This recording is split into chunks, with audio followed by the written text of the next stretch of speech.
Lakshmi Srinivasa jewelleries proprietors Duggi Srinivasarao, Duggi Abhinay, IT hub ఎదురుగా Yellandu cross road, Khammam. వేదిక మీద ఉన్నటువంటి భారతీయ జనతా పార్టీ మా నాయకులకు, ఖమ్మం ప్రెస్ మిత్రులందరికీ నమస్కారం. 27వ తారీఖు నాడు ఖమ్మం, నల్లగొండ, వరంగల్ జిల్లాలకు సంబంధించిన పట్టభద్రుల నియోజకవర్గానికి ఎన్నికలు జరగబోతా ఉన్నాయి. ఎన్నికల్లో అనేక మంది ఇండిపెండెంట్తో పాటుగా గుర్తు లేకపోయినా, బీఫామ్ లేకపోయినా బీఆర్ఎస్ పార్టీ పరంగా, కాంగ్రెస్ పార్టీ పరంగా, భారతీయ జనతా పార్టీ పరంగా అభ్యర్థులు పోటీలో ఉన్నారు.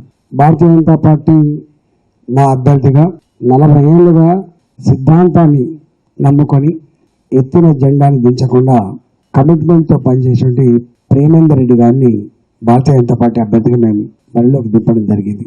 నేను గత 5-6 రోజులుగా 13వ తారీఖు నాడు మా ఎన్నికలు అయిపోయిన తర్వాత కంటిన్యూస్గా నేను తిరుగుతూ ఉన్నా. ఎక్కడికి పోయినా ఈ పట్టభద్రుల నియోజకవర్గంలో ఓట్లు వేసే పట్టభద్రులు అందరూ కూడా అనేక రకాల సమస్యలు అడుగుతూ ఉన్నారు. అయ్యా, అధికార పార్టీ మోసం చేస్తూ ఉంది, మరి మీరైనా మా సమస్యలు ప్రస్తావించకపోతే మరి ఎవరు మాట్లాడతారు? మీరు ప్రస్తావించమని చెప్పి మాకు కోకొల్లలుగా దరఖాస్తులు వస్తూ ఉన్నాయి. ఇవాళ ఆర్టీసీ కార్మికులుగా ఆనాడు మమ్మల్ని ప్రభుత్వ ఉద్యోగులుగా ప్రకటించిండ్రు, కానీ ఇంతవరకు అపాయింట్మెంట్ డే ఇంతవరకు ప్రకటించలేదు. ఎప్పటిలోప ఆ డేట్ ప్రకటిస్తారో డిమాండ్ చేయమని చెప్పాడు. నేను ఈ ప్రభుత్వాన్ని, రేవంత్ రెడ్డి గారి ప్రభుత్వాన్ని, ఆర్టీసీ కార్మికుల పక్షాన 4 డిమాండ్ చేస్తున్నాను. ఒకటి, ఎప్పటి లోపు వాళ్ళకు అపాయింటెడ్ డే మీరు ఫిక్స్ చేస్తారో చెప్పమని చెప్పబోతున్నా. రెండవది, మహాలక్ష్మి స్కీమ్ కింద మహిళలకు ఉచిత ప్రయాణం అని చెప్పిండ్రు. ఇంతవరకు ఆ డబ్బులు ఇవ్వకపోవడం వల్ల వాళ్ళకు ఫస్ట్ తారీఖు నుంచి రావాల్సిన జీతాలు ఏవైతున్నాయో జీతాలు రావట్లేదు. నాకు ఇబ్బంది అవుతా ఉంది, మా జీతాలు వస్తాయో రావో అనేటువంటి ఆందోళన ఉంది. మీరు ఆ మహాలక్ష్మి కింద ఎప్పటికప్పుడు రావాల్సిన డబ్బులు అయితే ఉందో వెంటనే చెల్లించమని చెప్పి ఈ ప్రభుత్వాన్ని డిమాండ్ చేయమని చెప్పి కోరిండ్రు. మూడవది, ఇవాళ ఆర్టీసీ కార్మికులకి, డ్రైవర్లకి ఒకరోజు జీతాలు, కండక్టర్కి ఒక జీతాలు చేసి మళ్ళీ పాత పద్ధతిలోనే ఆర్టీసీని దివాళా తీసే ప్రయత్నం చేస్తున్నారు. ఇలా ఆర్టీసీ కార్మికులు మహాలక్ష్మి స్కీమ్ తర్వాత కిక్కిరిసిన ప్రయాణికులతో మేము అనేక రకాల ఒత్తిళ్లకు గురై డ్యూటీ చేస్తూ ఉంటే మమ్మల్ని గుర్తించకపోగా, గౌరవించకపోగా చివరికి జీతాలు రాని పరిస్థితిని నెట్టేస్తూ ఉంటూ వెంటనే దీని మీద సమాధానం చెప్పాలని చెప్పి నేను డిమాండ్ చేస్తూ ఉన్నా. రెండవది, ఏ నిరుద్యోగ యువకులైతే ఇవాళ గ్రాడ్యుయేట్స్గా ఎన్నికలు పాల్గొనాలో, గత కేసీఆర్ ప్రభుత్వం నౌకరీ వచ్చేంత వరకు తల్లి మీద, తండ్రి మీద భారం పడకుండా 3,116 రూపాయలు భృతి ఇస్తా అని చెప్పిండు. ఆ ప్రభుత్వం ఇవ్వకుండా మోసం చేసింది. స్వయంగా రాహుల్ గాంధీ గారు, ప్రియాంక గాంధీ గారు ఈ రాష్ట్రంలో 4,000 రూపాయల నిరుద్యోగ భృతి ఇస్తా అని చెప్పిండు. వాళ్ళు ఇవాళ 6 నెలలు అవుతుంది, ఇంతవరకు 1 రూపాయి కూడా ఇవ్వలేదు.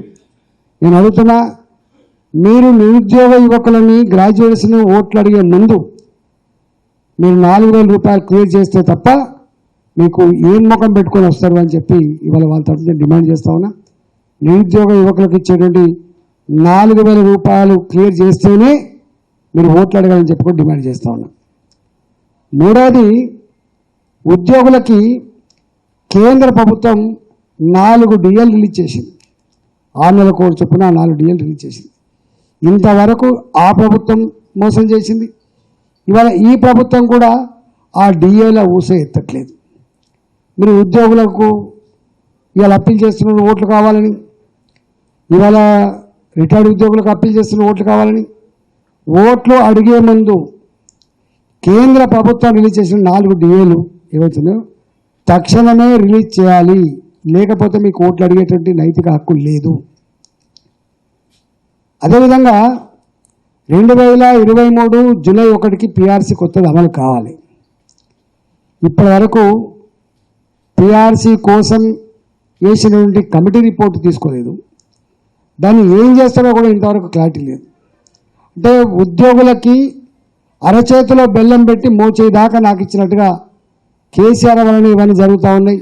మేము వస్తే వెంటనే ఇస్తామంటే పాపం ఉద్యోగులంతా కూడా వాళ్ళకి మద్దతు ఇచ్చిండ్రు. ఇవాళ ఇంతవరకు ఆ పిఆర్సీ ఊసు లేదు. ఎప్పటిలోగా రిపోర్ట్ తీసుకుంటావు, ఎప్పటిలోగా కొత్త పిఆర్సీని అమలు చేస్తూ ఇవాళ క్లారిటీ ఇవ్వమని చెప్పి నేను ప్రభుత్వాన్ని డిమాండ్ చేస్తాను. అదే గతంలో ఏదైతే పెంచిండ్రో పిఆర్సీ ఆనాడు పెంచిండ్రో ఆనాడు డబ్బులు ఇవ్వలేక 2021లో 2022లో మేము పే చేస్తామని చెప్పిండ్రు. కాంగ్రెస్ పార్టీ తన మేనిఫెస్టోలో కావచ్చు, కాంగ్రెస్ పార్టీ ఎన్నికల ముందు కావచ్చు క్లియర్ చెప్పింది మేము ఏరియాస్ అని కూడా పే చేస్తామని చెప్పి. ఇంతవరకు ఆ ఏరియాస్ సంబంధించినటువంటి ఊసే లేదు. వాళ్ళు పాపం ఏమైనా అవసరం ఉంటే తీసుకుందాం అనుకుంటే వాళ్ళ ఆశలన్నీ కూడా ఆశలు అయిపోయినాయి. కాబట్టి ఉద్యోగులకు తక్షణమే ఆ పాత బకాయిలు చెల్లించమని చెప్పి నేను డిమాండ్ చేస్తున్నాను. అదేవిధంగా ఈహెచ్ఎస్ ఎంప్లాయ్మెంట్ హెల్త్ కార్డు జర్నలిస్టులకు కూడా ఉండే హెల్త్ కార్డు, కానీ ఎక్కడ చెల్లదు ఇది. దవాఖానలకి ఈహెచ్ఎస్ కింద ట్రీట్మెంట్ తీసుకున్నటువంటి డబ్బులు చెల్లించకపోవడం వల్ల అసలు ఉద్యోగి కనుక హాస్పిటల్కి పోతే గునిపిచ్చి పెట్టినట్టుగా అసహించుకుంటూ ఉంటారు, ఈసరించుకుంటూ ఉంటారు. ఎక్కడ ట్రీట్మెంట్ జరగట్లేదు. ఉద్యోగులు అనేక సార్లు నుంచి చెప్తా ఉన్నారు, అవసరమైతే మా బేసిక్ పే నుంచి 1% మేము కాంట్రిబ్యూట్ చేయడానికి సిద్ధంగా ఉన్నాం. ఈ దవాఖానలకు మేము పోయినప్పుడు కానీ మా పేరెంట్స్ తీసుకుపోయినప్పుడు కానీ మాకు అవమాన భావంతో కుంగిపోతూ ఉన్నాం. చివరికి మేము డబ్బులు పే చేసుకొని వైద్యం చేసుకునే దుస్థితి ఉంది. మీరు 1% డిడక్ట్ చేసుకున్నా పర్వాలేదు, కానీ మా ఉదాహరణ గాయపరచకండి, మా కుటుంబ సభ్యుల ముందు మమ్మల్ని అవమానపరచకండి అని చెప్పి చాలాసార్లు చెప్పిండు. ఇంతవరకు దాని మీద ఎక్కడ క్లారిటీ లేదు ప్రభుత్వానికి. నేను డిమాండ్ చేస్తా ఉన్నా, ఈహెచ్ఎస్ కింద ఉన్న బకాయిలన్నీ కూడా చెల్లించాలని, ఈహెచ్ఎస్ కార్డు ఉంటేనే తక్షణమే వాళ్ళు ట్రీట్మెంట్ ఇచ్చే దానికోసం చర్యలు చేపట్టకపోతే ఇవాళ తప్పకుండా ఈ ప్రభుత్వాన్ని ఇప్పటికే అసహించుకుంటాను, రాబోయే కాలంలో దాని మూల్యం చెల్లించక తప్పదని చెప్పి హెచ్చరిస్తా ఉన్నాను.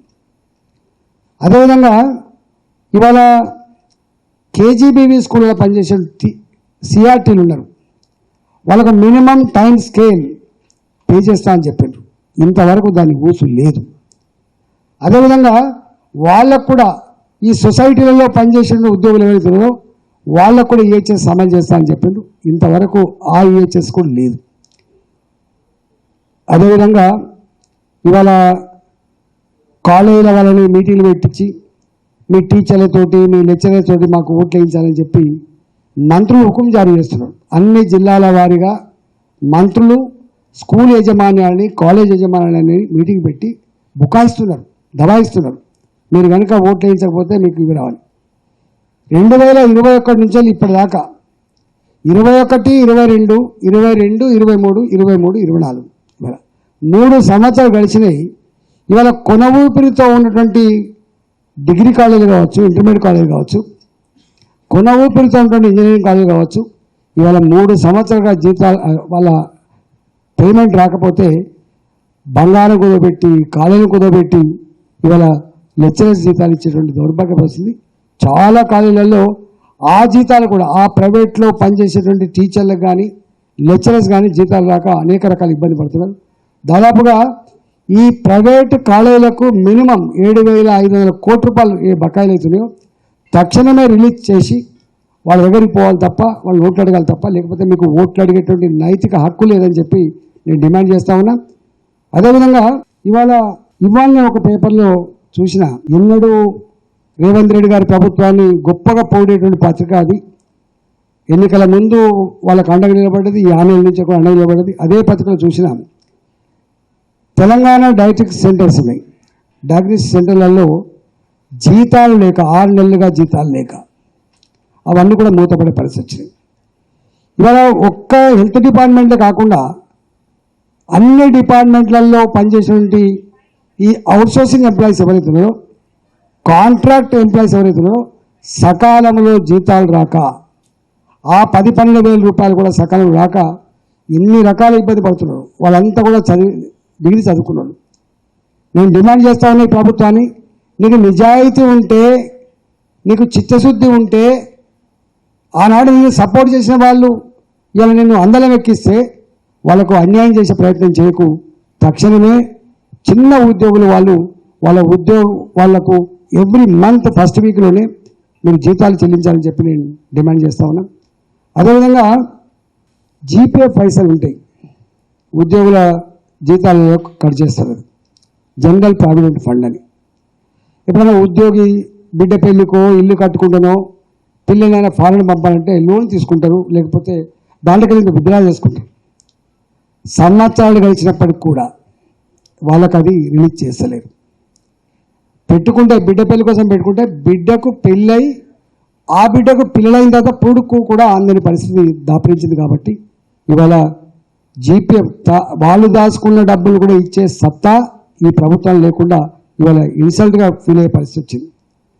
అదేవిధంగా ఏ రెగ్యులర్ ఉద్యోగులు అయితే ఇవాళ విశ్వవిద్యాలయంలో పనిచేస్తున్నారు, ఆ విశ్వవిద్యాలయంలో స్కెల్టన్ స్టాఫ్ ఉండేది. వీళ్ళు అన్నారు కేసీఆర్ గారి ఆయామంలో అక్కడ ప్రొఫెసర్ కోదండరామ్ గారు ఉన్నారు, చాలా మాట్లాడారు. ఇవాళ కొత్త అపాయింట్మెంట్ లేకపోవడం వల్ల విశ్వవిద్యాలయాలు కూడా నిర్వీర్యం అయిపోయినాయని చెప్పింది. ఎక్కడ 6 నెలలు గడిచినప్పటికీ కూడా ఇంతవరకు ఎక్కడా విశ్వవిద్యాలయంలో ఈ నిరుద్యోగ యువకులని ఆ డిపార్ట్మెంట్లో నింపే ప్రయత్నం చేస్తలేరు. ఎక్కడ కూడా నిషేధం. ఇవాళ 4th క్లాస్ ఎంప్లాయీస్ అయితే అవుట్సోర్సింగ్ అయితే నిషేధం విధించారు. దాన్ని కూడా తక్షణమే ఎత్తేసి విశ్వవిద్యాలయాలను పూర్తి స్థాయిలో నడిపేదానికోసం వాటిని పూర్తిగా నిర్వీర్యం కాకుండా చూడాలని చెప్పి మేము డిమాండ్ చేస్తూ ఉన్నాం. అదేవిధంగా జీవో నంబర్ 317 317 జీవో గురించి చాలా మాట్లాడింది. వీళ్ళు కేసీఆర్ను తప్పట్టు ఎవరికైతే అన్యాయం జరిగిందని చెప్పి ఆనాడు మీరు మాట్లాడిండ్రో ఆందోళన చేసినాము. 6 నెలలు గడిచినప్పటికి కూడా మరి ఆ టీచర్లు మొన్న వాళ్ళు ఊరేగింపు తీస్తే ధర్నా చేస్తే వాళ్ళని లాఠీచార్జ్ చేసాం. అంటే 6 నెలలు తిరిగే ముందే వాళ్ళ ఆశలు ఆడి ఆశలు చేస్తూ వాళ్ళ నమ్మకాన్ని వమ్ము చేస్తూ ఈ ప్రభుత్వం మీకోసం ఆలోచించడం లేదని చెప్పి ఇవాళ వాళ్ళ మీద లాఠీచార్జ్ చేసే పరిస్థితి వచ్చింది. ఇవాళ లాఠీచార్జ్కి తప్పకుండా మూల్యం చెల్లించక తప్పదు. కానీ తక్షణమే ఈ 310 జీవోలో ఎవరెవరికైతే అన్యాయం జరిగిందో అవన్నీ కూడా రెక్టిఫై చేయాలని చెప్పి నేను డిమాండ్ చేస్తా ఉన్నాను. చివరగా ఈ ప్రభుత్వం అతి తక్కువ కాలంలో ప్రజల చేత చీకొట్టించుకుంటున్న ప్రభుత్వం ఇది. ఈ ముఖ్యమంత్రి గారు ఏం మాట్లాడతాడో ఏం చేస్తాడో అర్థం కాని పరిస్థితి. చివరికి మొన్న ఒక ఆయన అడుగుతున్నాడు, తెలంగాణ రాష్ట్రంలో మహిళలకు, తెలంగాణ మహిళలు కూడా చదువుకున్న వాళ్ళు ఉంటారు కాబట్టి మహిళలకు ప్రతి నెల భృతి 2,500 రూపాయలు ఇస్తా అని చెప్పారు. అనేక హామీలు ఉన్నాయి కానీ ఇంకోటి 2,500 రూపాయల హామీ అమలు చేయడానికి కాంగ్రెస్ పార్టీ సత్తా లేకపోతే మరోసారి దేశాన్ని చీటి చేసే దాంట్లో 8,500 రూపాయలు ప్రతి మహిళకు నెలకు భృతి 8,500 రూపాయలు ఇస్తా అని చెప్పింది. అంటే అలవి కాని హామీలు ఇవ్వడంలో, సిద్ధహస్తులు, మోసపు మాటలు చెప్పడంలో ఇక నిష్ణాతులు కాంగ్రెస్ పార్టీ నాయకులు అయిపోయారు. నేను ఒకటే ఈ సందర్భంగా నిరుద్యోగ యువకులకు, ప్రభుత్వ ఉద్యోగులకు, రిటైర్డ్ ఉద్యోగులకు, ప్రైవేట్ స్కూళ్ళల్లో కాలేజీలో పనిచేసినటువంటి టీచర్స్కి, రేపు పట్టభద్రుల ఎన్నికల్లో పాల్గొనేటువంటి మీరు వాటి మీద ఈ సమస్యల మీద కొట్లాడగలిగే పార్టీ ఇవాళైతే బీఆర్ఎస్ పార్టీ లేదు. కొట్లాడితే చట్టసభలు నిర్వహిస్తే భారతీయ జనతా పార్టీ తప్ప మరొకటి కాదు. ఇంతకుముందు కాంగ్రెస్ పార్టీ అభ్యర్థి ప్రశ్నించే గొంతు అని మాట్లాడాడు. ఇవాళ ప్రశ్నించే గొంతు కాదు, అది అధికారానికి కొమ్ముగాసేటువంటి పార్టీ తప్ప, నాయకుడు తప్ప ఇంకోటి కాదు. కాబట్టి నేను ఒకటే మీ అందరికీ విజ్ఞప్తి చేస్తున్నా, ఇవాళ ఏ సమస్య పరిష్కారం కావాలన్నా కూడా ఇవాళ అంగన్వాడీ టీచర్లు 18,000 రూపాయల జీతం ఇస్తా అని చెప్పాడు. 13,000 సరిపోదు, 18,000 తక్షణం ఇస్తా అని చెప్పాడు.